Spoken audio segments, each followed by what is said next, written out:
Ah, como era bom ser criança! Brincar de pega-pega, fingir que é cabra cega e entrar no jogo da velha. Correr de esconde-esconde, brincar de corre-cutia, virar estátua e viver a fantasia.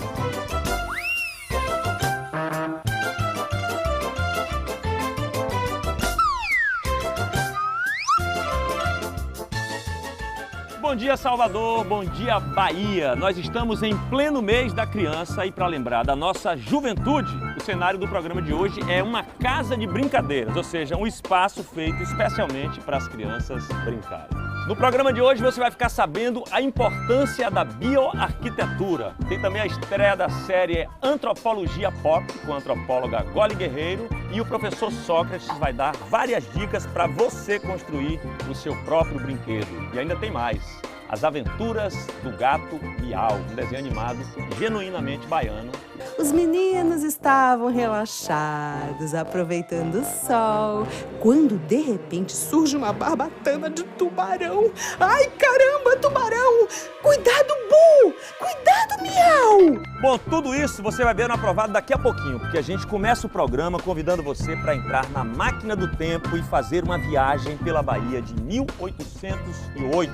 Quem vai nos conduzir por essa viagem é o escritor Laurentino Gomes e o historiador Rodrigo Lopes. A viagem sabe por onde é? Pelo Castelo Garcia Dávila, que fica lá no litoral norte da Bahia. Então vamos entrar na máquina do tempo?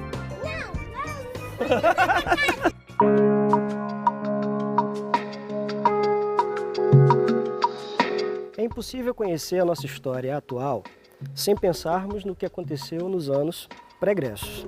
O homem contemporâneo é resultado das vivências históricas que ele e a sociedade em que vive experimentaram. E é por isso que hoje a gente está aqui no Castelo Garcia Dávila, em Praia do Forte, para bater um papo. Laurentino, bem-vindo ao Aprovado. Tudo bem, professor? Tudo bem?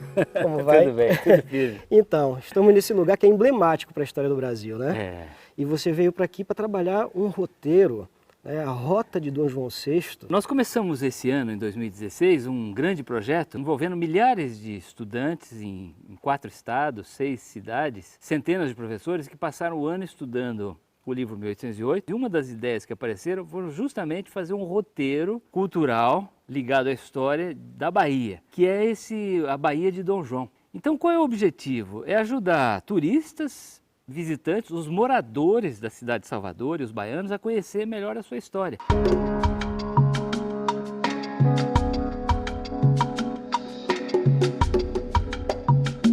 Laurentino, enquanto a gente vai conhecendo então a Casa da Torre, explica pra gente esses pontos, do Dom João VI na Bahia. Nós começamos pelo óbvio, que é o ponto da chegada do Dom João em janeiro de 1808, ali na altura do Forte São Marcelo, onde hoje está o Mercado Modelo e o elevador Lacerda. Mas ali é que ocorre a grande surpresa. Então a esquadra entra na Baía de Todos os Santos e não havia ninguém para receber o Dom João.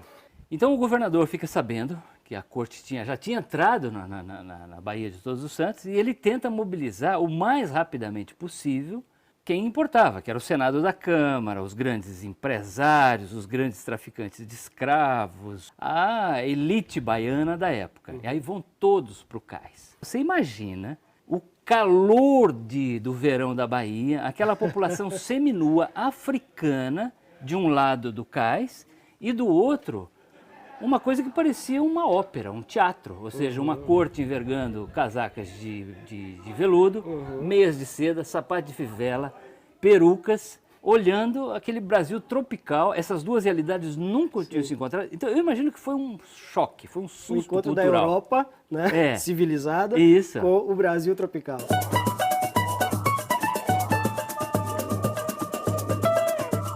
Nós estudamos história para entender quem nós somos hoje.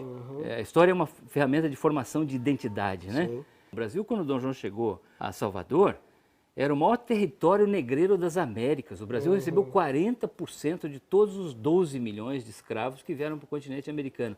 E Salvador era o centro. Estima-se que 99% dos brasileiros não saberiam ler e escrever em 1808.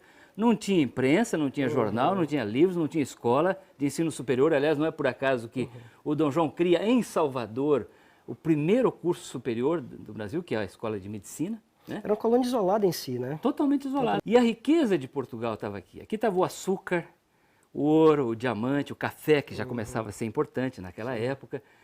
Então, o que Portugal fez? Fechou o Brasil, era proibido entrar aqui. Até a chegada da corte, a rigor, só entravam aqui os portugueses e os escravos, de forma cativa. Estrangeiros não podiam entrar aqui, tinha que ter autorizações especiais e tal. Deixa eu te contar uma outra curiosidade. Você sabia que o Solar do Unhão, onde houve então a recepção, a família real, pertencia à família da Casa da Torre? Ah, isso eu não sabia. Olha aí, desde 1700. Olha, não é por acaso que a gente está gravando Então, aqui. Tem tudo a ver, né? Pois é. Vamos conhecer então a torre de Garcia vamos Dávila? lá, vamos lá.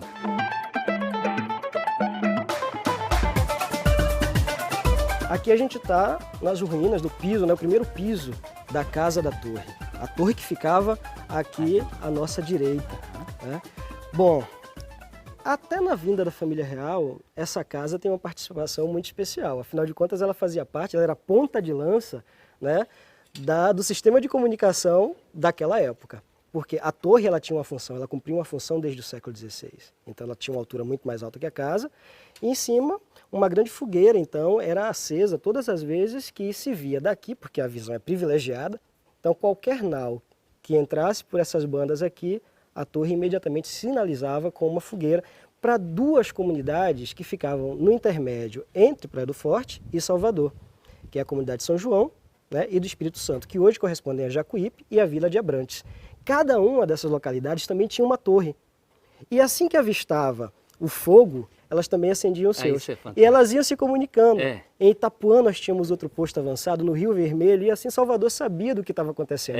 Porque era um sistema de proteção da costa, né? Preciso levar em conta que o Brasil são milhares de quilômetros de litoral. E na época não tinha rádio, não tinha telefone, não tinha nada. Então é muito interessante porque os portugueses procuravam portos estratégicos situados em altos promontórios e colinas e locais de observação, de proteção. Então quando a corte chegou ao Brasil, havia uma rede de comunicação em todo o litoral brasileiro, que era baseada ou em torres como essa, com tochas e coisas assim, ou um sistema de bandeira, de sinalização a longa distância, e uma comunicava para a outra com sinais, como se fosse um código Morse, não é isso?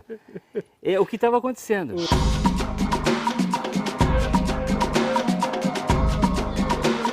Já que todas essas grandes decisões, né, essa parte dessa corte chega aqui em Salvador e o Dom João gostou tanto de Salvador, por que ele não fica aqui? Por que ele vai para o Rio de Janeiro?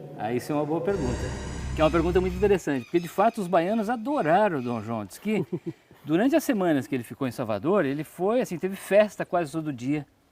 Ele foi muito bem tratado e os baianos queriam que o Dom João permanecesse na Bahia. O Dom João não ficou basicamente por duas razões. Primeiro, porque o Rio de Janeiro era a capital da colônia, tinha se transferido para lá. Ali era um centro de produção de ouro, diamante, de Minas Gerais, Goiás, Mato Grosso, então a riqueza maior da colônia estava lá. A Baía da Guanabara era mais bem protegida contra um eventual ataque, então essa foi uma outra razão. Então por uma razão de segurança, mas também política, o Dom João foi para o Rio de Janeiro. Bom, Laurentino, te agradecer pelo nosso bate-papo, né? Para mim foi uma honra. E convidar, né, as pessoas, o público, a conhecer o projeto, a Rota Dom João VI na Bahia, que vai estar distribuído, o material vai estar distribuído, disponível. Vai, né? em vários pontos turísticos de Salvador, especialmente na região do Pelourinho, que é muito frequentada por turistas. Então é lá que o projeto Era Uma Vez Brasil vai botar uma boa parte desses mapas. Né? Ah, legal. Então é isso aí. Obrigado mais uma vez. Foi um prazer, viu? Prazer meu. Muito bom.